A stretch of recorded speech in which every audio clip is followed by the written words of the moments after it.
नमस्कार, आप देख रहे हैं सी न्यूज भारत और मैं हूं आपके साथ आकांक्षा यादव। वक्त हो चुका है न्यूज बुलेटिन का, तो चलिए निगाह डालते इस वक्त की खास खबरों पर। यूपी के अमरोहा जनपद के मंडी धनौरा थाना पुलिस ने प्रेमी के साथ मिलकर अपने पति की हत्या करने वाली हत्यारन पत्नी और उसके प्रेमी को गिरफ्तार किया है। गिरफ्तारी के बाद हत्यारन पत्नी और उसके आशिक ने पूरे मामले को पुलिस के सामने एक बालिया जुर्म करते हुए हत्या में प्रयुक्त किए गए हथियार भी बरामद कर लिए हैं। दिनांक 12 तारीख को जसोदरा नहर पुल के नीचे सीढ़ियों के पास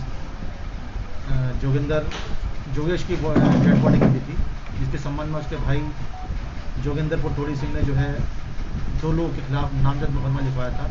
एक तो अपनी भाभी जो मृतक की पत्नी है पिंकी और उसके प्रेमी कावेंद्र के खिलाफ। इसमें आज इन दोनों की गिरफ्तारी की गई। इसमें गिरफ्तारी से ये बात प्रकाश में आई कि पिंकी और काविंद ने दोनों ने इसको अपने रास्ते से हटाने के लिए मतलब योगेश को एक योजना बनाई और योजना के तहत काविंद ने 2 लोग जो कि धनौरी माफी के रहने वाले हैं, सोनू और चमन, को साथ में लिया और 5,000 रुपये देकर काविंदर, सोनू और चमन ने जसोदरा नहर पुल के पास आगे खेत के पास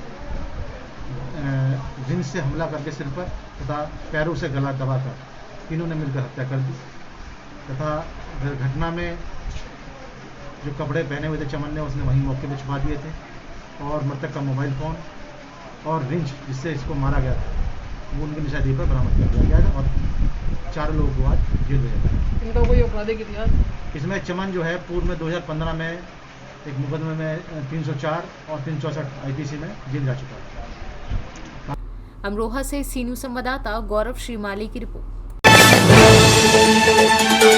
बागपत की आबादी 14 लाख से ज्यादा है। कोरोना की दोनों लहरों में जनपद में अब तक 7,488 लोगों की कोरोना पॉजिटिव रिपोर्ट आ चुकी है, जिनमें से अब 2,070 एक्टिव केस रह गए हैं। 109 लोगों की मौत हो चुकी है। 249 एक्टिव कंटेनमेंट जोन और 26 हॉटस्पॉट बनाए गए हैं। जनपद में अभी तक लगभग 5 लाख लोगों की जांच हो चुकी है। कोरोना महामारी को समाप्त करने के लिए जनपद में 4 स्तरों पर लड़ाई जारी है। कोरोना पॉजिटिव मिलने वाले लोगों को सैनिटाइज कर सफाई अभियान चलाया जा रहा है। गांव-गांव और गली-गली सैनिटाइज की जा रही है। कोरोना पॉजिटिवों को 24 घंटे में ही अस्पताल में भर्ती करने के अलावा बीमार लोगों को होम आइसोलेट कर रही है। स्वास्थ्य विभाग की 381 ANM, आशा, आंगनवाड़ी आदि की टीमें घर घर जाकर मरीजों को बिना टेस्ट किए ही कोरोना किट दी जा रही है। जिलाधिकारी राजकमल यादव अपनी टीम के साथ गांव-गांव घूम रहे हैं। इस दौरान व केवल सैनिटाइज करा रहे बल्कि अस्पताल होम आइसोलेट होने वाले मरीजों का हालचाल भी जान रहे हैं।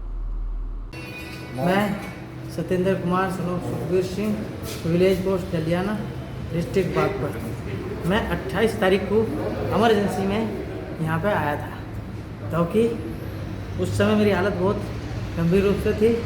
मेरे इतना अच्छा संजोग साथ दिया डॉक्टर साहब ने, स्टाफ ने, कि मुझे इस मनोबल तक बढ़ाया कि मेरा मनोबल दिन पे दिन बढ़ता चला गया और जिससे मैं संतुष्ट होता हुआ चला गया। मुझे काफ़ी आराम है। इस टाइम मैं खुश हूँ और बहुत सहनशीलता महसूस कर रहा हूँ और मैं दुआ चाहता हूँ अगर कोई यहाँ आवे तो मेरी तरह ही संतुष्ट होकर यहाँ से निकले। मेरा बहुत बहुत स्टाफ के लिए बहुत बहुत धन्यवाद है। बहुत बहुत शुक्रिया करता हूँ उनका कि उन्होंने दिन रात रह के ऐसी सेवा की कि हमें एक घर परिवार की तरह महसूस हुआ है। बहुत बहुत धन्यवाद। क्या नाम है आपका? Sir Jitendra Kumar. Positive, corona positive क्या स्थिति है क्षेत्र में? सर स्थिति तो यह है कि सर गांव में ज़्यादा फैला हुआ है सर। गांव के एरिया में ज़्यादा है। जैसे ककड़ीपुर है, ककड़ीपुर में आज भी 15 केस निकले सर और टोटल हमारे ब्लॉक में 200 के आसपास है सर। Ideal sir. हाँ, किस किस गांव में ज़्यादा मिल रहे हैं सर? एक तो रमाला और ककड़ीपुर में ज़्यादा मिल रहे हैं सर। कितने केस होंगे? ककड़ीपुर में सर 40 के आसपास और रमाले में भी इतना ही है सर, 40 से अबव हो सकते हैं। बुखार की क्या स्थिति है जी? बुखार तो सर जो जिसको ज़्यादातर जो बुखार का जो निकलता है, बुखार वालों को ज़्यादातर मतलब हम टेस्ट करते हैं, बुखार वाला जो हमारे पास आता है तो उसका ज़्यादातर कोरोना मतलब पॉजिटिव आता है ज़्यादातर, जो जिसको बुखार है। किस तरह का काम किया जा रहा है? लड़ाई ये कैसे लड़ी जा रही है? देखिए, हम लोग इस पूरी लड़ाई को 4 विभिन्न स्तरों पर लड़ रहे हैं। सबसे पहला तो ये है कि अगर कोई व्यक्ति संक्रमित हो गया है तो हमारा प्रयास है कि हम तत्काल उसको होम आइसोलेट करें। यदि वो होम आइसोलेशन होने की पात्रता नहीं रखता है और उसकी ऐसी कंडीशन नहीं है, उसके सिम्टम्स ऐसे नहीं है कि उसे होम आइसोलेट किया जा सके, तो हम लोग अपनी तत्काल जो हमारी 6 फैसिलिटी इस समय वर्तमान में फंक्शनल है, जहाँ पे हमारे पास 511 बेड उपलब्ध हैं, हम उनको इन फैसिलिटीज़ में शिफ्ट करते हैं। दूसरा आयाम इसका यह है कि जो व्यक्ति हमारे होम आइसोलेट हो गए हैं, उन होम आइसोलेटेड किए गए व्यक्तियों को तत्काल हम आरआरटी टीम भेजकर उनको एक मेडिसिन किट उपलब्ध कराते हैं। उनको एक डेडिकेटेड टीम के संपर्क में लाते हैं कि आपको किसी भी प्रकार की कोई भी असुविधा हो, किसी भी प्रकार की, चाहे वो आपकी कोई पारिवारिक समस्या है, घर में किसी और की तबीयत खराब हो गई है, आपका स्वास्थ्य ठीक नहीं है, आपको मानसिक अवसाद है, आप परेशान हो रहे हैं, आप स्ट्रेस फील कर रहे हैं, हमारी एक डेडिकेटेड डॉक्टर्स की टीम उनसे लगातार संपर्क में रहती है। प्रतिदिन हम उनसे बात करते हैं और वो किसी भी चीज़ की अगर रिक्वायरमेंट बताते हैं, हमारी टीम तत्काल वहाँ पहुँचकर उनकी आवश्यकता का पूर्ति करती है। इसी तरीके से तीसरा जो हमारा आयाम है जिस पे हम लोग कंट्रोल करने की कोशिश कर रहे हैं, वो है सैनिटेशन का।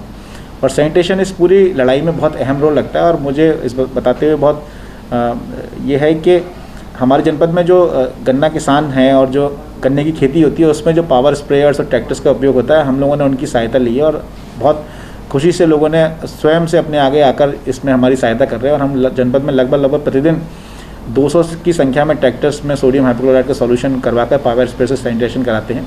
और हमारा यह प्रयास रहता है कि गांव की हर गली, हर वो मोहल्ला, हर दुकान, हर वो उठने बैठने का स्थान जहां किसी भी कारण से कोई ऐसा व्यक्ति जो संक्रमित हुआ हो या हो सकता हो, वो अगर वहां से गुजरा है तो हम उस प्लेस को सैनिटाइजेशन करा सकें। और चौथा हमारा जो बहुत महत्वपूर्ण अभियान है, वो अभियान है जिसमें हम गांव-गांव सर्वे कराकर, हमारी स्वास्थ्य विभाग की 381 टीमें लगी हुई हैं जो गांव-गांव जाकर ये सर्वे करती हैं कि अगर किसी भी व्यक्ति को किसी भी प्रकार का ऐसा लक्षण दिख रहा है जो कोरोना से मिलता जुलता है, उसको हम ये सलाह देते हैं, उससे हम ये निवेदन करते हैं, उससे हम ये अपील करते हैं कि आप टेस्ट का इंतज़ार मत करिए। आप ये मान के चलिए कि वर्तमान में आपको संक्रमण है और आप तत्काल अपनी सुरक्षा के लिए, अपने परिवार की सुरक्षा के लिए, अपने समाज की सुरक्षा के लिए तत्काल आप घर में होम आइसोलेट होइए। हम उसको तत्काल एक मेडिसिन किट उपलब्ध कराते हैं और उसके टेस्ट की व्यवस्था करते हैं और उनसे अनुरोध करते हैं कि अगर आपको जरा सा भी ऐसा लगे कि आपकी जरा सी भी तबीयत खराब हो रही है, आपका ऑक्सीजन लेवल डाउन जा रहा है, हमारे कंट्रोल रूम की 12 लाइनें ओपन हैं जिसमें से आप हमें फ़ोन कर सकते हैं। हमारी टीम आपके पास तत्काल एम्बुलेंस या जो भी व्यवस्था हम करेंगे उससे हम तत्काल आपको लेके आएंगे। तो ये एक बहुत बड़ा पहलू है जिसमें हम गांव-गांव निगरानी समिति, अपने सभी प्रधान भाइयों से, बहनों से हम लोग ये रिक्वेस्ट कर रहे हैं, अपनी सभी निगरानी समितियों से, कि ये मेडिसिन किट आपको उपलब्ध कराई गई है। ये मेडिसिन किट हमने अपनी डायल 112 की गाड़ियों में, आयुर्वेदिक हॉस्पिटल, होम्योपैथिक हॉस्पिटल, पशु चिकित्सालय, हमारे सारे गेहूँ क्रय केंद्र, हमारी सभी सरकारी समितियाँ, हमारे तहसील, ब्लॉक, CSC, PSC, स्वास्थ्य केंद्र, हर उस जगह पे हमने रखवाया है जहाँ पर किसी भी लहजे से कोई भी ग्रामीण व्यक्ति का आना जाना है। और हम वहाँ रिक्वेस्ट करते हैं कि अगर आपके परिवार में कोई भी व्यक्ति अस्वस्थ है, बिना कोई संकोच करे, बिना किसी भ्रांति का शिकार हुए, बिना ये सोचे हुए कि गांव के लोगों को नहीं होता है, हमने तो नॉर्मल खांसी जुकाम है, हम तो भगवान से यही प्रार्थना करते हैं कि आपको नॉर्मल खांसी जुकाम ही हो, लेकिन फिर भी एहतियात के तौर पर आप ये मान के चलिए कि आप संक्रमित हो सकते हैं या हो चुके हैं।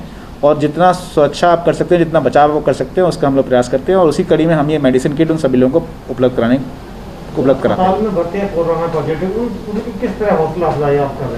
देखिए, जो लोग अस्पताल में भर्ती है, मैं प्रतिदिन जो है उनको दिन में 2 बार उनसे बात करने का प्रयास करता हूं और वीडियो कॉल के माध्यम से, जूम के माध्यम से। उससे 2 चीज़ें होती हैं। एक तो उन सभी की अगर कोई ग्रीवेंस है, अगर कोई ऐसी दिक्कत है जिसमें हमें सुधार की आवश्यकता है, तत्काल वो संज्ञान में आती है और हम उसको सुधार करते हैं। दूसरा चीज़, उनसे बात करके उनके मनोबल बढ़ाने का प्रयास किया जाता है। उन्हें ये जताया जाता है कि वो इस लड़ाई में अकेले नहीं है, पूरा जनपद प्रशासन, पूरी सरकार उनके साथ खड़ी हुई है। तीसरा, इस बात से ये भी श्योरिटी होती है कि हम लोग ये इन्फोर्स कराते हैं कि उस समय बात करने पर, जब मैं बात करता हूँ तो वो बात डॉक्टर और नर्स के माध्यम से ही हो। तो एटलीस्ट ये एक इन्फोर्समेंट होता है कि एटलीस्ट दिन में 2 बार डॉक्टर अनिवार्य रूप से जाते हैं। और मुझे बहुत बताते हुए खुशी है कि जब भी किसी पेशेंट से बात की जाती है तो हमेशा इस बात को सराहते हैं कि लोग आ रहे हैं, उनसे मिल रहे हैं, उनकी देखभाल कर रहे हैं। और हमारी फैसिलिटीज़ में, तीनों फैसिलिटीज़ में बहुत अच्छे पेशेंट ठीक हुए हैं जो 50 के सैचुरेशन पे, 40 के सैचुरेशन पे जो हमने एडमिट किए थे, आज वो स्वस्थ होकर अपने घर जा रहे हैं। तो इस प्रकार से उनका मनोबल बढ़ाने के लिए, उन्हें ये भरोसा दिलाने के लिए कि पूरा प्रशासन, पूरी सरकार उनके साथ खड़ी हुई है, मैं दिन में 2 बार उनसे वीडियो कॉल पर बात करता हूँ। बागपत से सी न्यूज़ संवाददाता इरशाद की रिपोर्ट। कोरोना की लगातार बढ़ रहे मामलों को देखते हुए घर से बाहर निकलने वालों पर जहां सतना पुलिस सख्ती से पेश आ रही है, वहीं दूसरी ओर ऐसे बुजुर्ग जिन्हें दवा व अन्य सेवाओं की जरूरत है लेकिन उन्हें पूरा करने वाला परिवार में कोई नहीं, ऐसे लोगों की सतना पुलिस सेवा भी कर रही है। सतना पुलिस ने एक हेल्पलाइन नंबर लोगों को दिया है, जिसमें जरूरत पड़ने पर बुजुर्ग अपनी दवाओं का पर्चा व अन्य कोई मदद मांगते हैं तो सतना पुलिस कुछ ही घंटों में उन्हें आवश्यक दवाएं व वस्तुएं खुद घर जाकर पहुंचाती है। पुलिस की ये पहल काफी हद तक कोरोना कर्फ्यू को कारगर बनाने में काम आ रही है। वहीं लोग पुलिस के इस कार्य की सराहना भी कर रहे हैं। ये कोरोना महामारी के संक्रमण को रोकने के लिए जो सबसे इफ़ेक्टिव हमारा प्रयास है वो कोरोना कर्फ्यू है। कोरोना कर्फ्यू को एनफोर्स करते समय हमको ये लगातार महसूस हो रहा है कि कई सारे ऐसे बुज़ुर्ग लोग हैं, सीनियर सिटीजन्स हैं, जो बहुत ज़रूरी मेडिकल हेल्प के लिए, दवाओं के लिए नहीं आ पाते, निकल नहीं पाते या निकलना सुरक्षित नहीं होता। तो ऐसे लोगों के लिए हमने एक सेवा शुरू की है। हमने एक मोबाइल नंबर जारी किया है, व्हाट्सएप नंबर जारी किया है।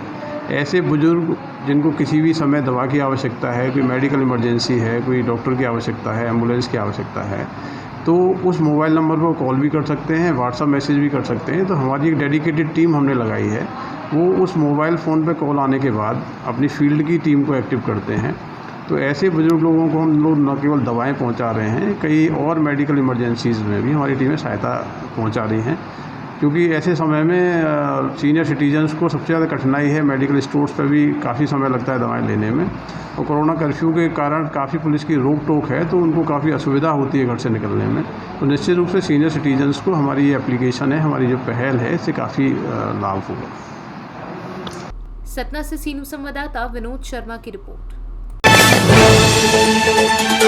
सिरोंज प्रशासन द्वारा जो लोग बिना मास्क के घूम रहे थे उनके ऊपर चालानी कार्यवाही की गई। 11 चालान काटे गए और कुछ लोगों पर कार्यवाही की गई। विदिशा से सीनू संवाददाता मोहम्मद अरबाज खान की रिपोर्ट। फिलहाल के लिए न्यूज बुलेटिन में बस इतना ही। देश और दुनिया की तमाम बड़ी खबरों के लिए देखते रहें सी न्यूज भारत।